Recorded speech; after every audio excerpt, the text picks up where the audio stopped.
नमस्कार दोस्तों, हम फिर से लेकर आ चुके हैं आप लोगों के लिए शाम की सभी ताज़ा और बड़ी खबरें। फटाफट अंदाज में एक एक कर बताएंगे आपको आज देश और दुनिया से क्या बड़ी खबरें निकल कर सामने आ रही हैं। लेकिन उससे पहले दोस्तों एक नज़र डालेंगे सुर्खियों पर। प्रधानमंत्री नरेंद्र मोदी के ऊपर जमकर गरजे राहुल गांधी। बोले इस देश में रामेश्वर जैसे हजारों लाखों करोड़ों लोग हैं जो गरीबी से तंग आकर अपनी जान देने की कोशिश करते हैं। वहीं पर अगली बड़ी खबर में हम आपको बताएंगे दोस्तों, दरअसल आपको बताते चले भाजपाइयों के ऊपर फूटा पवन खेड़ा का गुस्सा। बोले आखिरकार बीजेपी को अनपढ़ शब्द से इतनी चिढ़ क्यों है। कांग्रेस ने तो नहीं लिया अनपढ़ शब्द को दिल पर। तमाम एकेडमियों के जितने भी टीचर दोस्तों बीजेपी के खिलाफ या फिर कुछ ऐसा बोल देते हैं तो उनको जॉब से निकाल दिया जाता है। दरअसल आजकल एक वीडियो वायरल है अन अकेडमी के करण सांगवाल का, बताएंगे क्या है ये पूरा मामला। वहीं पर अगली बड़ी खबर में हम आपको बताएंगे दोस्तों, दरअसल आपको बताते चले ज्योतिरादित्य सिंधिया का गिरा एक और विकेट। आपको बताते चले समंदर पटेल जो है वो कांग्रेस में शामिल होगा, इनको टिकट नहीं दिया बीजेपी ने। वहीं पर अगली बड़ी खबर में हम आपको बताएंगे दोस्तों, अरविंद केजरीवाल का बीजेपी के ऊपर बड़ा हमला। बोले बीजेपी करती है पावर का दुरुपयोग, पावर करते रहते हैं ये लोग, क्या जनता को खत्म करेंगे पावर से। बताएंगे आखिरकार क्या बोला है। वहीं पर इस बार दोस्तों आपको बताते चले कांग्रेस के यूपी के बने जो है नए प्रदेश अध्यक्ष का बड़ा ऐलान। बोले फिलहाल राहुल गांधी लड़ेंगे। अजय राय ने कहा कि अमेठी से चुनाव, स्मृति ईरानी को जमकर लपेटा। वहीं पर अगली बड़ी खबर में हम आपको बताएंगे दोस्तों, दरअसल आपको बताते चले गुलाम नबी आजाद के बयान पर भड़क गए फारूक अब्दुल्ला। बताएंगे क्या कुछ बोला महबूबा मुफ्ती फारूक अब्दुल्ला ने। वहीं पर अगली बड़ी खबर में हम आपको बताएंगे दोस्तों, दरअसल आपको बताते चले महिलाओं ने खोला प्रधानमंत्री के खिलाफ मोर्चा। बोले प्रधानमंत्री ने गरीबों के मुंह से निवाला छीनने का काम किया है। वहीं पर अगली बड़ी खबर में हम आपको बताएंगे प्रियंका गांधी ने प्रधानमंत्री पर साधा निशाना। बोले इस देश के देशवासियों को प्रधानमंत्री ने जो है यहाँ पर निराश किया है। बताएंगे महंगाई गरीबी बेरोजगारी को लेकर प्रियंका फिर से हुई सरकार के ऊपर हमलावर। वहीं पर अगली बड़ी खबर में हम आपको बताएंगे दोस्तों, दरअसल आपको बताते चले अन अकेडमी के करण सांगवाल का वीडियो वायरल होने के बाद बीजेपी आई विपक्ष के निशाने पर। बताएंगे क्यों विपक्ष ने घेर लिया इस वीडियो पर। तो तमाम खबरें दोस्तों फटाफट अंदाज में देंगे, एक एक कर देंगे। फिलहाल खैर चलिए बढ़ते हैं सबसे पहली और सबसे बड़ी खबर की ओर। चल आपको बताते चले दोस्तों, प्रधानमंत्री नरेंद्र मोदी के ऊपर जमकर गरजी प्रियंका गांधी, प्रधानमंत्री को लिए निशाने पर। आपको बताते चले दोस्तों, प्रधानमंत्री नरेंद्र मोदी के ऊपर प्रियंका गांधी ने भड़ास निकाली है। इस भड़ास का एक कारण ये दोस्तों कि कल राहुल गांधी ने अपने YT चैनल यानी कि यूट्यूब चैनल पर एक वीडियो पोस्ट किया जिसमें रामेश्वर जो सब्जी वाले हैं उनके घर पहुंचे थे। राहुल गांधी ने रामेश्वर से बात की। उन्होंने बताया कि एक समय में उनका दिल ऐसा करता था कि वो इस दुनिया को ही छोड़ दें, यहाँ मतलब अपने आप को ही खत्म कर दें। उन्होंने कहा कि उन्होंने बहुत दर्द झेले, बड़ी मुश्किल से यहाँ तक पहुंचे। आपको बताते चलें जब रामेश्वर बात कर रहे थे राहुल गांधी से तो राहुल गांधी बड़े ही भावुक होते हुए नजर भी आए। उसके बाद आपको बता दें प्रियंका गांधी सरकार के ऊपर हमलावर हो गई। प्रियंका गांधी ने सरकार पर हमला बोलते हुए कहा कि फिलहाल आज भयावह जो महंगाई है, भयावह महंगाई और घटती आमदनी ने रामेश्वर जी की तरह आज करोड़ों देशवासियों के हौसले को तोड़ दिया है। उनकी आवाज को ना सरकार की नीतियों में जगह मिल रही है और ना संसद की चर्चा में और ना मीडिया अंतिम पायदान पर खड़ी है। इन आवाजों को सुनना और उनके साथ देना हमारी राजनीति का मूल्य कर्तव्य है।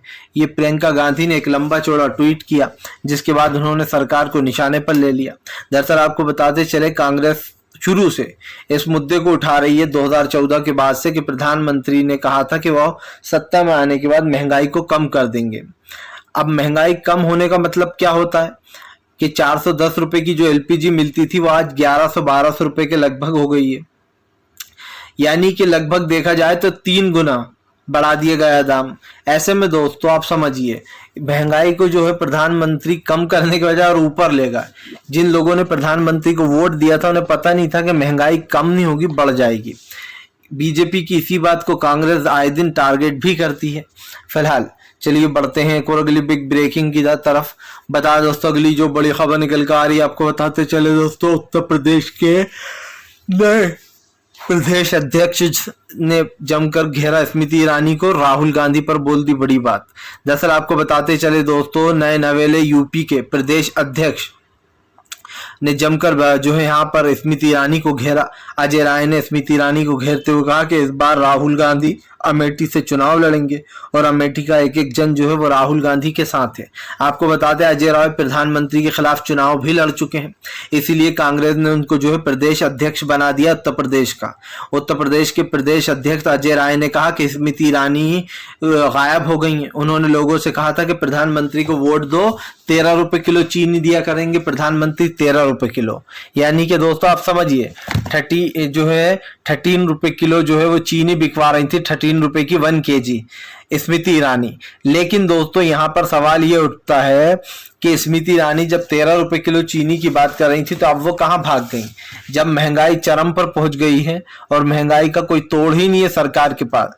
सरकार के पास दोस्तों सरकारें फेल कब होती हैं, जब उनके पास कोई एग्जिट प्लान नहीं होता इससे निकलने का। और मैं 100% बोल सकता हूं कि प्रधानमंत्री के पास महंगाई और गरीबी बेरोजगारी से निकलने का एग्जिट प्लान है ही नहीं। अगर एग्जिट प्लान होता तो सरकार उसको अप्लाई करती, महंगाई को कम करती, लेकिन सरकार के पास कोई प्लान होगा तब तो कम करेगी। उसने महंगाई को बढ़ाया ही इसलिए कि बड़े बड़े धन्ना सेठों के फायदे करवा सके। आप देख लीजिए अडानी और अंबानी के करोड़ों रुपए के कर्जे माफ कर दिए जाते हैं चुटकियों में। क्यों कर दिए जाते हैं? क्योंकि अडानी और अंबानी प्रधानमंत्री के काफी करीबी माने जाते हैं। यही नहीं, जो सरकारों को जब चुनाव लड़ते हैं ये लोग, जो गुप्त चंदा आता है उसमें अडानी और अंबानी का सबसे आगे शेयर होता है, सबसे बड़ा नाम होता है दोस्तों। ये दोनों सबसे ज्यादा चंदा देते हैं बीजेपी को चुनाव के वक्त। आपको पता होगा अभी इसमें सुप्रीम कोर्ट में एक याचिका भी दायर है कि ये जो गुपचुप चंदा मिलता है जिसमें पता नहीं चल पाता किसने चंदा दिया है इन पार्टियों को जो सत्ता में रहती है, जाहिर सी बात है। और जो सत्ता में नहीं रहती, अगर उन पार्टियों को कोई चंदा देता है तो बीजेपी पता लगा लेती है कि किसने दिया इनको चंदा, और फिर वो उसके घर पर ईडी और सीबीआई को भेज देती है। इसीलिए लोग दोस्तों विपक्ष में जो है उनकी पार्टियों की मदद करने से डरते हैं लेकिन जो लोग सत्ता में है उनको गुपचुप चंदा मिल ही जाता है। फिलहाल चलिए बढ़ते हैं एक और अगली बिग ब्रेकिंग की तरफ। बता दोस्तों अगली जो बड़ी खबर निकल कर आ रही है, पवन खेड़ा का प्रधानमंत्री के ऊपर हमला, बोले बीजेपी को अनपढ़ शब्द से इतनी नफरत क्यों है। दरअसल दोस्तों बीजेपी जब से सत्ता में आई है तब से वो कुछ एकेडमियों को, कुछ क्यों तमाम एकेडमियों को जो है वो एक तरीके से कह सकते हैं कि बर्बाद करने पर लगी हुई है। मान लीजिए अगर आप किसी एकेडमी में पढ़ाते हैं, टीचर हैं, और अगर आपने दोस्तों कोई ऐसा बयान दे दिया जो सरकार के खिलाफ जाता है तो सरकार जो है उस टीचर को सबसे पहले तो निकलवा देती है जॉब से। और ये पहली बार नहीं हुआ है, ये ऐसा कई बार हो चुका है, मैं अभी आपको नाम गिनवा दूंगा। दरअसल इन दिनों दोस्तों सोशल मीडिया पर, खास करके ट्विटर पर एक वीडियो तेजी से वायरल है। ये वीडियो दोस्तों अन अकेडमी के करण सांगवाल का है। करण सांगवाल ने 13 अगस्त को, लगभग 13 अगस्त को अपना, इससे पहले हालांकि उन्होंने वीडियो 10 अगस्त का बोलना है, 10 या 11 अगस्त को डाला था, लेकिन उन्होंने 13 अगस्त को देखा कि ट्विटर पर उनका वीडियो ट्रेंड हो गया है, ट्रेंड यानी कि वायरल हो गया है। करण सांगवाल ने इसमें एक स्टेटमेंट दिया। उनका स्टेटमेंट कोई राजनीतिक तो था नहीं, सिंपल सा स्टेटमेंट था, मैं आपको बता देता हूं। उन्होंने स्टेटमेंट दिया कि अब अगली बार जब भी किसी को वोट देना तो किसी पढ़े लिखे नेता को देना, अनपढ़ को मत देना। दरअसल दोस्तों अनपढ़ शब्द से बीजेपी के दिल पर चोट लग जाती है। बीजेपी को जो है ऐसा लगने लगता है कि अनपढ़ शब्द उन्हीं के लिए बना, और बीजेपी के तमाम नेता इसको अपने दिल पर लगा के बैठ जाते हैं कि जरूर हमारे लिए बोला होगा। वो एक होता नहीं है दोस्तों, किसी के अंदर एक वो होती है यार कि कहीं ये मेरे बारे में ही तो बात नहीं कर रहा है, कहीं ये मेरे बारे में ही तो कुछ हंस नहीं रहा है, तमाम चीजें कुछ लोग ऐसे होते हैं। बस वैसे ही बीजेपी में है दोस्तों। बीजेपी को लगता है कि अनपढ़ शब्द का अगर यूज कर लिया तो ये हमारी पार्टी के लिए ही है, और ऐसा पहली बार नहीं हुआ। करण सांगवाल ने बस इतना सा कहा कि अगली बार आप जिसको भी वोट दो पढ़े लिखे लोगों को देना, अनपढ़ लोगों को वोट मत करना, क्योंकि देश का क्या हाल है तो आप देखें। हालांकि उसने नेता वट का उसने यूज भी नहीं किया इसमें, बस उसने कहा है किसी को भी आप जो है वोट दो तो पढ़े लिखे को देना, अनपढ़ को मत देना। इस बात को बीजेपी ने दिल पे लगा लिया। करण सांगवाल को अन अकेडमी से तत्काल में बाहर निकलवा दिया। अन अकेडमी ने कहा कि आपने हमारे रूल्स को ब्रेक किया है, जो हमारी पॉलिसीज हैं आपने उनको, करण सांगवाल, तोड़ा है, इसलिए हम आपको अपनी अकेडमी से निकालते हैं। इसका रीजन क्या दिया है उन्होंने कि आपने एक राजनीतिक पर्टिकुलरली अपना एक स्टेटमेंट जारी किया है। स्टेटमेंट में आपने क्या कहा है कि जो है वोट उन लोगों को करना जो पढ़े लिखे हों। इसका मतलब यही है कि आप राजनेताओं को बोल रहे हो। लेकिन दोस्तों राजनेता तो तमाम पार्टियों के होते हैं, हो सकता है वो कांग्रेस में भी हो, बीजेपी में भी हो, सपा में भी हो, बसपा में भी हो, और तमाम पार्टियों में जो है पढ़े लिखे लोग भी होते हैं, अनपढ़ भी होते हैं। लेकिन बीजेपी का इस बात को दिल पे लगाना और ये कह देना दोस्तों कि जरूर इसने हमारे लिए ही कहा होगा, उसको जॉब से निकलवा दिया। पवन खेड़ा ने कहा कि बीजेपी को अनपढ़ शब्द से इतनी नफरत क्यों है। ऐसा भी तो हो सकता है कि उसने दूसरी पार्टियों के लिए भी कहा हो, उसने तो एक नॉर्मली स्टेटमेंट दिया था। लेकिन दोस्तों बीजेपी को लगता है कि कहीं ये नरेंद्र मोदी के लिए तो नहीं है, क्योंकि आपको याद होगा नरेंद्र मोदी को अरविंद केजरीवाल ने चौथी पास राजा का नाम दिया है।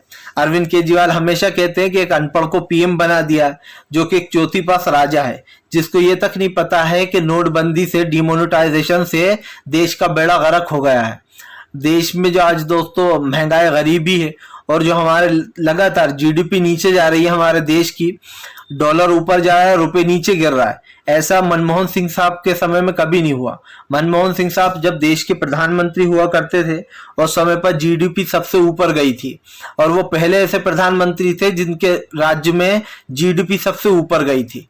लेकिन आपको याद होगा, क्योंकि मैंने जैसा कि आपको पहले भी कहा है कि मैं पुराने वीडियो देखता रहता हूं, उसमें बीजेपी के नेता कहते हैं, क्योंकि दोस्तों जब मैं तब मुझे इतना नॉलेज था नहीं, इसलिए पुराने वीडियो देखता हूं, तब मैं शायद बहुत छोटा होऊंगा, 2014-15 या फिर इससे पहले। लेकिन इस वक्त मैं पुराने वीडियो देखता रहता हूं, तो उसमें बीजेपी के नेता क्या करते थे कि मनमोहन सिंह साहब को घेरते थे और कहते थे कि मनमोहन सिंह साहब के राज्य में रुपए तो नीचे गिर रहा है, डॉलर ऊपर उठ रहा है, लेकिन खुद के राज्य में आज रुपए की हालत दोस्तों ऐसी हो गई है कि ये समझ लीजिए एक फटा हुआ नोट नहीं होता, सड़ा गरेला, बस उसकी तरह हालत हो गई हमारे रुपए की, और डॉलर ऊपर उठता चला जा रहा है। तो अब प्रधानमंत्री चुप हैं, ये वही प्रधानमंत्री हैं जो डॉलर और रुपए की बात करके मनमोहन सिंह साहब को घेरा करते थे। फिलहाल चलिए बढ़ते हैं एक और अगली बिग ब्रेकिंग की तरफ। बता दोस्तों, ज्योतिरादित्य सिंधिया को मध्य प्रदेश में लगा बड़ा झटका, एक और विकेट गिरा। आपको बता दें ज्योतिरादित्य सिंधिया के एक एक करके सारे समर्थक उनका साथ छोड़कर जा रहे हैं। आपको याद होगा आज से कुछ दिन पहले मैंने आपको एक बात बोली थी, और वो बात दोस्तों सच हो रही है। मैंने कहा था कि जब मध्य प्रदेश में चुनाव होंगे तो बीजेपी टिकट किसको देगी, वो अपने नेताओं को टिकट देगी, या फिर ज्योतिरादित्य सिंधिया के समर्थकों को टिकट देगी, या फिर जो उनकी पार्टी के समर्थक हैं जो अलग अलग गुट बनाए हुए हैं उनको टिकट मिलेगा। और वही हो रहा है दोस्तों, बीजेपी फंस चुकी है। अगर वो ज्योतिरादित्य सिंधिया के समर्थकों को टिकट देती है तो उसके अपने समर्थक नाराज हो जाएंगे और वो पार्टी छोड़ेंगे, और अगर दोस्तों वो ज्योतिरादित्य सिंधिया के समर्थकों को टिकट नहीं देती तो वो पार्टी छोड़ेंगे। और वो शुरुआत कब से हो गई है मैंने आपको बता ही दिया था। अब ज्योतिरादित्य सिंधिया के समर्थकों का एक और विकेट गिर चुका है। आपको बताते चले समंदर सिंह जो है उन्होंने अपना इस्तीफा दे दिया है और वो जाके कमलनाथ का दामन थाम लिया है। आपको बता दें ये वही गुट है जिसने कमलनाथ की सरकार गिराने के लिए बीजेपी से हाथ मिला लिया था।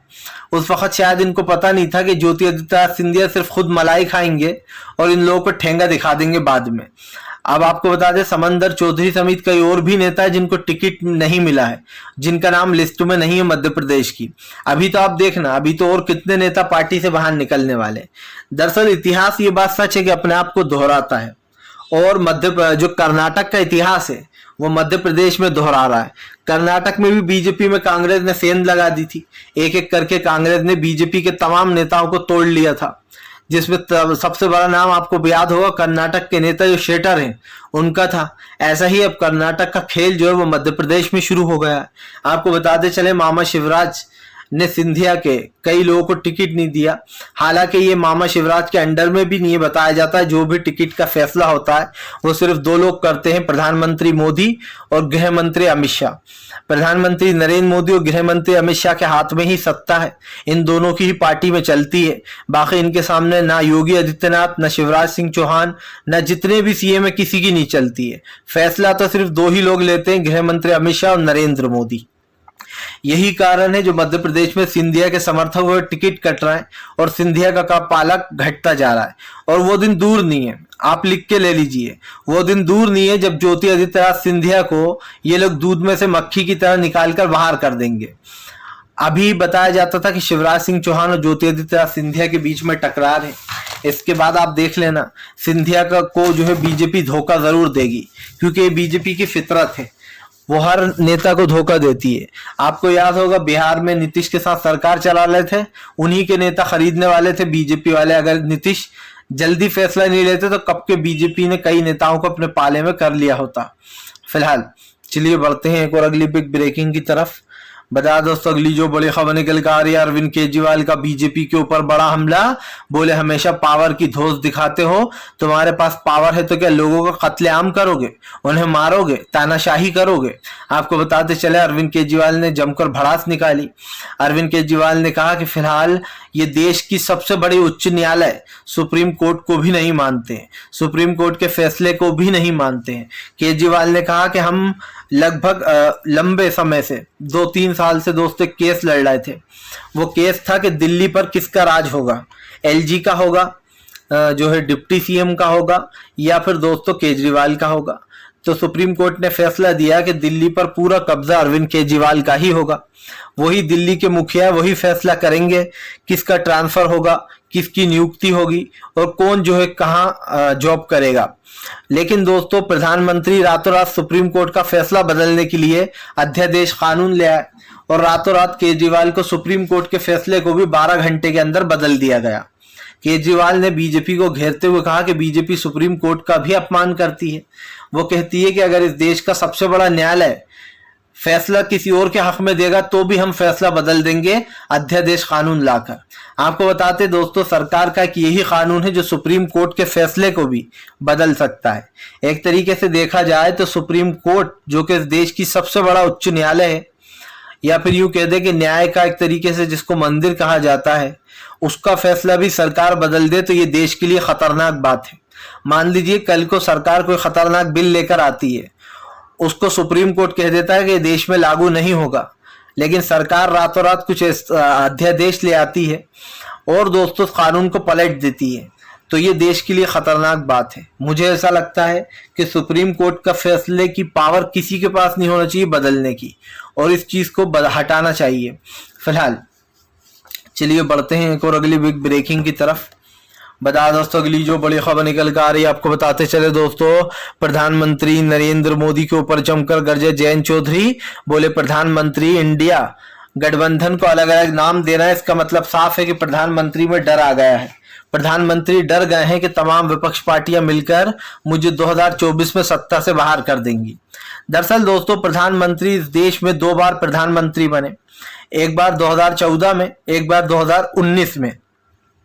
जनता ने एक बार मौका दिया, प्रधानमंत्री दूसरी बार कहने लगे 5 साल बाद मुझे एक और मौका दीजिए, मैं देश में कुछ अलग करना चाहता हूं देश में। लेकिन दोस्तों 2019 के बाद तो जैसे प्रधानमंत्री ने काले कानूनों की झड़ी लगा दी। सबसे पहले वो लेकर आ गए दोस्तों एनआरसी और CAA। ये क्या था, ये ऐसा था दोस्तों कि अगर आपके पास जो है यहाँ पर जन्म प्रमाण पत्र नहीं है तो आपकी सदस्यता भी छिन सकती है। ये मान लिया जाएगा कि आप भारत के नागरिक नहीं हो, आपको डिटेंशन सेंटर में डाल दिया जाएगा जो कि बेसिकली जेल से कम नहीं होता है। और इस कानून को लाने का सिर्फ एक मकसद था कि मुसलमानों को टारगेट करो, देश से बाहर करो, और जो लोग बाहर के आ रहे हैं जिनको नागरिकता मिल जाती है उन लोगों को नागरिकता ना मिले। और इसमें साफ साफ कहा गया था कि सिर्फ मुस्लिमों को नागरिकता नहीं दी जाएगी, बाकी दूसरे समाज के लोगों को नागरिकता दे दी जाएगी अगर वो दूसरे समाज के हैं तो। उसके बाद भी प्रधानमंत्री देश को समझा रहे थे कि इसमें कोई काली चीज है ही नहीं। आप खुद ही अपने कानून में लिख रहा हो कि मुसलमानों को छोड़कर दूसरे समाज को जो है यहाँ की भारत की सदस्यता मिल जाएगी।